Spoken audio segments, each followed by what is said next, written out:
दिवस उपलक्षे आज एठार उपस्थित आबलाहाली मंडल समस्त बापा माँ भाई भौणी तथा आमर प्रिय पालक डॉक्टर वीर महाशय एवं आज जे आज मुख्य वक्ता अटंती प्रभु जहाँ को मनोनीत करमपाई रेवरेंड माली महाशय एवं मोर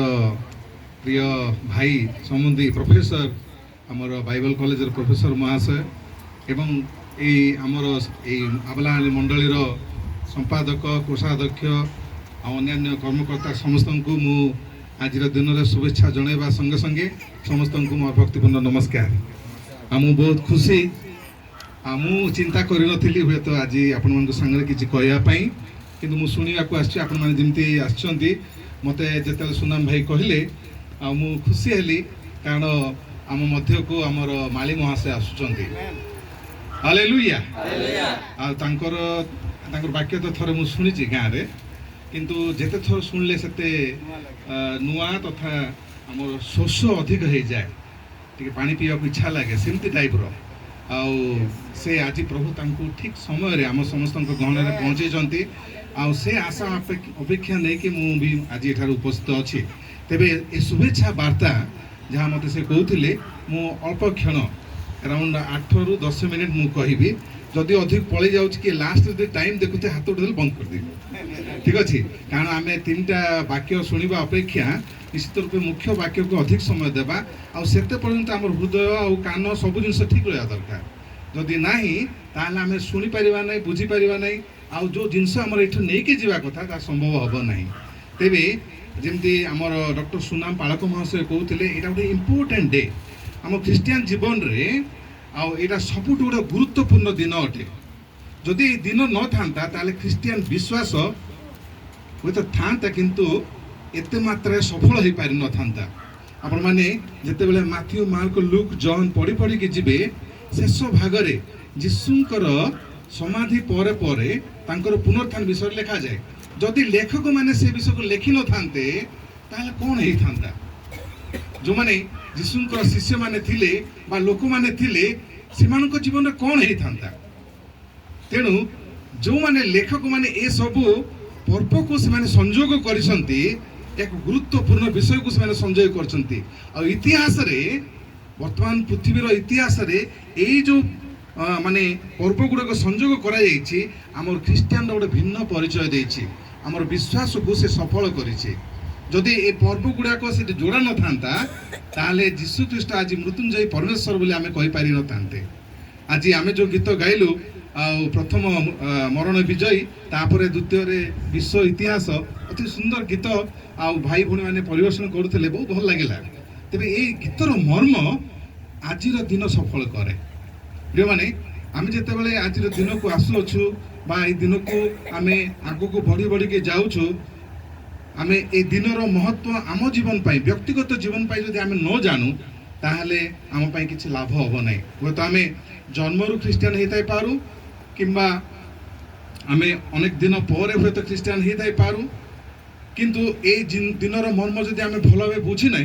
ताहले आमे हुए तो नाम रे ख्रीस्टियन हे पारू किंतु गोटे प्रकृत जो ख्रीस्टियन हेबा कथा से ख्रीस्टियन आमे हे परिबा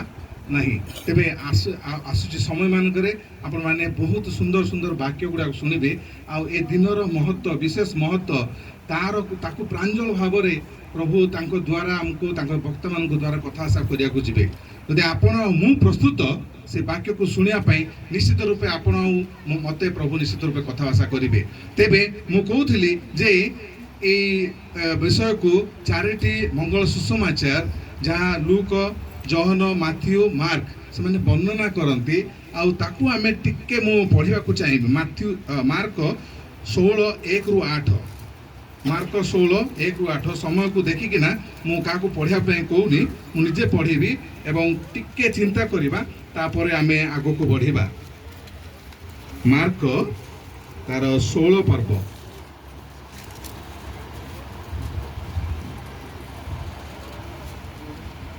से लेखा अच्छी विश्रामबार गत है उतारे मग्दलिनी मरियम जाकुबंक माता मरियम और सलोमी सुगंधि द्रव्य किणले ଯେପରି ସେମାନେ ଯାଇ ତାଙ୍କୁ ମଖାଇ ପାରନ୍ତି। ପୁଣି ସପ୍ତାହର ପ୍ରଥମ ଦିବସର ଅତି ପ୍ରତ୍ୟୁଷରେ ସେମାନେ ସମାଧି ନିକଟକୁ ଗଲେ। ସେତେବେଳେ ସୂର୍ଯ୍ୟ ଉଠିଥିଲା। ସେମାନେ ପରସ୍ପର କୁହାକୁହି ହେଉଥିଲେ,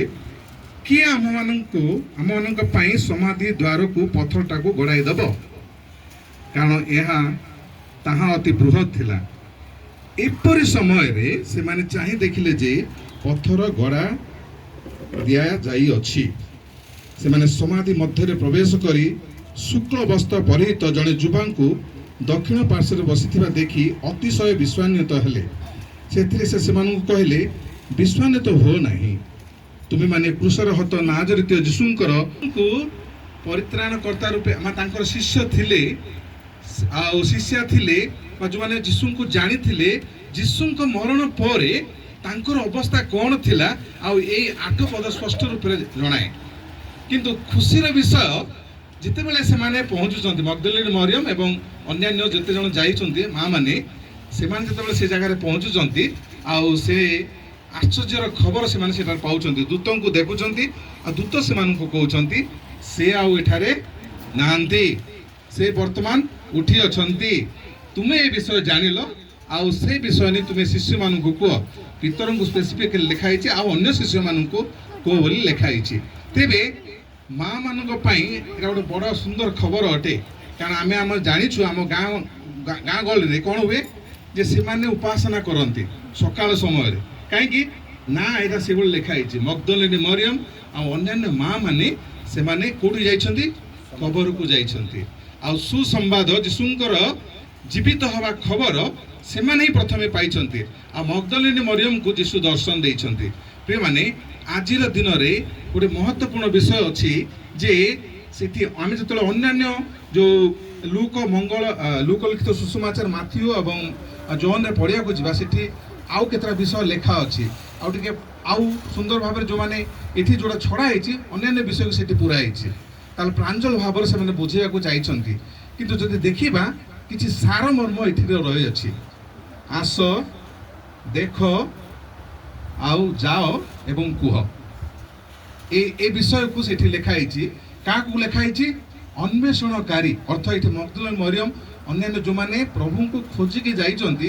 ସେମାନେ କ'ଣ ହେଇଥିବ ବୋଲି ଭାବିକି ଯାଇଛନ୍ତି। ସେମାନେ ଚିନ୍ତା କରିନାହାନ୍ତି ଯେ ଯୀଶୁ ଉଠି ଅଛନ୍ତି। ଯୀଶୁ ଉଠି ଅଛନ୍ତି ତାଙ୍କର ଚିନ୍ତାରେ ନାହିଁ। ଆଗରୁ ହୁଏତ ଯୀଶୁ କହିଛନ୍ତି ଯେ ତୃତୀୟ ଦିନରେ ସେ ଉତ୍ଥିତ ହେବେ, କିନ୍ତୁ ସେ ବିଷୟ ଏମାନଙ୍କୁ ଜଣା ନାହିଁ। ଏମାନେ ବିସ୍ଫାନିତ, କ'ଣ ହେଲା, ତାଙ୍କର ଯେଉଁ କାର୍ଯ୍ୟକ୍ରମ ଗୁଡ଼ାକ ରହିଛି ସମାଧି କ୍ରିୟା ପରେ ପରେ ସେ କାର୍ଯ୍ୟ କରିବା ନିମନ୍ତେ ଯୀଶୁଙ୍କୁ ଦେଖିବା ପାଇଁ ସେମାନେ ଯାଇଛନ୍ତି। ଯିଏ ଏଠି ଲେଖା ହେଇଛି ଅନ୍ୱେଷଣକାରୀ ମଗ୍ଦଲିନୀ ମରିୟମ, ସେ ଖୋଜି ଖୋଜି କବର ପାଖକୁ ଯାଇଛି। ଆଉ ସେଠି ଦୂତମାନେ ତାଙ୍କୁ କହୁଛନ୍ତି କ'ଣ? ଆସ, ଦେଖ, ସେ ମୃତ୍ୟୁରୁ ଉଠି ଅଛନ୍ତି, ତୁମେ ଯାଅ ଏବଂ କୁହ। ଆଜିର ଏଇ ପୁନରୁତ୍ଥାନ ଦିବସ ଆମକୁ ସେ ବିଷୟ ହିଁ କହେ। ମୁଁ ବେଶୀ ବିଷୟ କହିବାକୁ ଚାହିଁବି ନାହିଁ, ଏଇ ଭିତରେ ସୀମିତ ରଖିବାକୁ ଚାହିଁବି। ମଗ୍ଦଲିନୀ ମରିୟମ, ଆପଣ ତାଙ୍କର ଇତିହାସ ବିଷୟରେ ଜାଣନ୍ତି। ପ୍ରଭୁ ତାଙ୍କୁ ଯୀଶୁ ଖ୍ରୀଷ୍ଟ ତାଙ୍କର କ'ଣ ପାଇଁ ସେ ଏଇ ଜାଗାକୁ ସେ ପହଞ୍ଚିଛନ୍ତି। ଯଦି ଆମେ ତାଙ୍କର ଇତିହାସ ଦେଖିବା, ମଗ୍ଦଲିନୀ ମରିୟମ ତାଙ୍କର ପାପର ବୋଧ ପରେ ସେ ଯୀଶୁଙ୍କ ନିକଟରୁ କ୍ଷମା ପାଇଛନ୍ତି ଏବଂ ସେ ସାଲଭେସନ ବା ଯେଉଁ ଉଦ୍ଧାର ପାଇବା କାର୍ଯ୍ୟ ତାଙ୍କ ଜୀବନରେ ହେଇଛି। ତାପରେ ତାଙ୍କର ପ୍ରେମ ପ୍ରକାଶ ପାଇଛି, ଯୀଶୁଙ୍କ ପ୍ରତି ତାଙ୍କର ପ୍ରେମ ପ୍ରକାଶ ପାଇଛି, ଯେଉଁ ପ୍ରେମ ଯୀଶୁଙ୍କୁ ଅନ୍ୱେଷଣ କରିବା ପାଇଁ ତାଙ୍କୁ ଆଗକୁ ନେଇକି ଯାଇଛି। ମଗ୍ଦଲିନୀ ମରିୟମ ଏବଂ ଅନ୍ୟାନ୍ୟ ସମସ୍ତ ପ୍ରଭୁଙ୍କର ଯେଉଁମାନେ ଥିଲେ, ସେମାନେ ସମସ୍ତେ ତାଙ୍କ ସାଙ୍ଗରେ ସେମାନେ ଗମନ କଲେ। ଆଉ ଅନ୍ୱେଷଣ କରୁ କରୁ ଦୂତମାନେ ତାଙ୍କୁ ସମ୍ବାଦ ଦେଉଛନ୍ତି ସେ ବର୍ତ୍ତମାନ ଏଠାରେ ନାହାନ୍ତି ଆଉ ସେ ଉଠି ଅଛନ୍ତି, ତୁମେ ଯାଅ। ସେ ତା ପୂର୍ବରୁ ତାଙ୍କୁ କହୁଛନ୍ତି ଆସ, ଆସ। କାହିଁକି ଆସ କହୁଛନ୍ତି? କାରଣ ତାଙ୍କ ଭିତରେ ଯେଉଁ ବିଷୟ ରହିଛି, କ'ଣ ହେଇଛି, ତାଙ୍କର କ'ଣ ହେଇଛି, ଆମେ ଯେଉଁ କାର୍ଯ୍ୟକ୍ରମ କରିବାକୁ ଯାଉଛୁ ସେଇ ଯେଉଁ ଭିତରେ ସେମାନେ ଯାଇକି ହଠାତ୍ ଦେଖୁଛନ୍ତି ସେଠି ଯୀଶୁ ନାହାନ୍ତି। ସେଥିପାଇଁ ସେ କ'ଣ କହୁଛନ୍ତି? ଆସ, ଦେଖ, ଏବଂ ସେ ଯେଉଁ ମୃତ୍ୟୁରୁ ଉଠି ଅଛନ୍ତି, ତୁମେ ଯାଅ ଏବଂ କୁହ। ପ୍ରିୟମାନେ, ଆମ ଜୀବନରେ ଯଦି ଆମେ ପାପର ବୋଧ ପାଇଛୁ, କ୍ଷମା ପାଇଛୁ, ତାହେଲେ ପ୍ରଭୁଙ୍କୁ ଆମର ପ୍ରେମ କରିବାର ଆବଶ୍ୟକତା ଅଛି। ଆଉ ପ୍ରେମ କେମିତି ଆମେ କରିବା ତାଙ୍କ ପାଖକୁ ଯିବା ତାଙ୍କୁ ଦେଖିବା ଏବଂ ସେ ଯାହା କହୁଛନ୍ତି ସେ ବିଷୟ ଆମେ କରିବାକୁ ଯିବା ଆଜି ହୁଏତ ଅନେକ ବର୍ଷ ପୂର୍ବରୁ এই বিষয় ଆମ ସମସ୍ତଙ୍କୁ କୁହାଯାଇଅଛି ଯାଅ ଏବଂ କୁହ କିନ୍ତୁ ଆଜି ପର୍ଯ୍ୟନ୍ତ ହୁଏତ ଆମର କରିବାରେ ଯେଉଁ ଅବହେଳା ରହିଛି ତେଣୁକରି ପ୍ରତ୍ୟେକ ବର୍ଷ এই পুনରୁত্থান দিবসକୁ ଆମେ ପାଳନ କରୁଛେ କିନ୍ତୁ ଏହାର ପ୍ରକୃତ ମର୍ମ ଯେତେବେଳେ ଆମେ ହୃଦୟଙ୍ଗମ କରିବା ତାହେଲେ ଆମଠାରୁ ସେଇ କାର୍ଯ୍ୟ ପନ୍ଥା ଆରମ୍ଭ ହେବ ଆକ୍ସନ୍ ଆରମ୍ଭ ହେବ ଯଦି ଆମେ ହୃଦୟଙ୍ଗମ କରିବା ନାହିଁ ବୁଝିବା ନାହିଁ ଏ କାନରେ ଆମେ ଶୁଣିବା ଆଉ ଏ କାନରେ ଆମେ ଛାଡ଼ିଦେବା ତାହେଲେ ଆମ ଜୀବନରେ କେବେ ଆମେ ଏଇ କାର୍ଯ୍ୟକ୍ରମକୁ ଅନେକ ଥର କରି ଚାଲିଥିବା କିନ୍ତୁ ଆମ ଜୀବନ ପାଇଁ ସେଟା କିଛି କାର୍ଯ୍ୟକାରୀ ହେବ ନାହିଁ ଆଉ ଆମେ ଉଦ୍ଧାର ପାଇଛୁ ବୋଲି କହୁଥିବା କିନ୍ତୁ ପ୍ରକୃତ ଉଦ୍ଧାର ଆମ ଜୀବନରେ ହେବ ନାହିଁ କାରଣ ଯିଏ ଉଦ୍ଧାର ପାଇଛି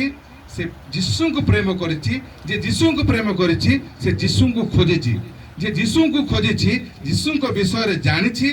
ଏବଂ ତା ଜୀବନରେ ପରିବର୍ତ୍ତନ ଆସିଛି ଏବଂ ସେହି ପରିବର୍ତ୍ତନ ଦ୍ୱାରା ସେ ଅନ୍ୟମାନଙ୍କ ନିକଟରେ ପହଞ୍ଚିଛି ଆଉ ପରିବର୍ତ୍ତନର ବାର୍ତ୍ତା ଅନ୍ୟମାନଙ୍କୁ ପହଞ୍ଚାଇଛି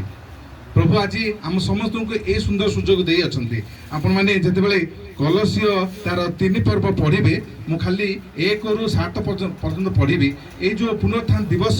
ଆମ ପାଇଁ ଆଉ ଆମ ସମସ୍ତ ଆମ ପରିବାର ପାଇଁ ଏବଂ ସମାଜ ପାଇଁ କ'ଣ ମାଇନା ରଖେ ଆଉ ସେଠି ପ୍ରେରିତ ପାଉଲ କଲସିୟ ମଣ୍ଡଳୀକୁ ଅତି ସୁନ୍ଦର ଭାବରେ ଲେଖିଛନ୍ତି ତାକୁ ପଢ଼ି ମୁଁ ବନ୍ଦ କରିବାକୁ ଚେଷ୍ଟା କରିବି ତେବେ କଲସିୟ 3ର 1ରୁ 7ରେ ଏଭଳି ଲେଖାଯାଏ ତୁମେମାନେ ଯେବେ ଖ୍ରୀଷ୍ଟଙ୍କ ସହିତ ଉତ୍ଥିତ ହୋଇଅଛ ତୁମେମାନେ ଯେବେ ଖ୍ରୀଷ୍ଟଙ୍କ ସହିତ ଉତ୍ଥିତ ହୋଇଅଛ ତେବେ ଈଶ୍ୱରଙ୍କ ଦକ୍ଷିଣ ପାର୍ଶ୍ୱରେ ଉପବିଷ୍ଟ ଖ୍ରୀଷ୍ଟଙ୍କର ଯେଉଁ ବାସସ୍ଥାନ সেই ঊর্ধ্ব স্থানের বিষয় সবু অন্বেষণ কর সেই ঊর্ধ্ব স্থানের বিষয় সবু অন্বেষণ কর পার্থিব বিষয়ে আসক্ত ন হই ঊর্ধ্বস্থ বিষয়ে আসক্ত হুও কারণ তুমি মানে মরিଅଛ ଆଉ ତୁମମାନଙ୍କ ଜୀବନ ଈଶ୍ୱରଙ୍କ ଠାରେ ଖ୍ରୀଷ୍ଟଙ୍କ ସହିତ ଗୁପ୍ତ ଅଛି ଆମମାନଙ୍କର ଜୀବନ ସ୍ୱରୂପ ଯେ ଖ୍ରୀଷ୍ଟ ଯେତେବେଳେ ସେ ପ୍ରକାଶିତ ହେବେ ସେତେବେଳେ ତୁମେମାନେ ମଧ୍ୟ ତାଙ୍କ ସହିତ ଗୌରବରେ ପ୍ରକାଶିତ ହେବ ଅତଏବ ତୁମମାନଙ୍କର ଶାରୀରିକ ଅଙ୍ଗ ପ୍ରତ୍ୟଙ୍ଗର କୁପ୍ରବୃତ୍ତି ଗୁଡ଼ିକ ଅର୍ଥାତ୍ ବ୍ୟଭିଚାର ଅଶୁଚିତା କାମ କୁଅଭିଳାଷ ପୁଣି ପ୍ରତିମା ପୂଜା ରୂପ ଲୋଭ এই ସବୁ ପ୍ରତି ମୃତ ହୁଅ এই ସବୁ ହେତୁରୁ ଈଶ୍ୱରଙ୍କର କ୍ରୋଧ ବର୍ତ୍ତେ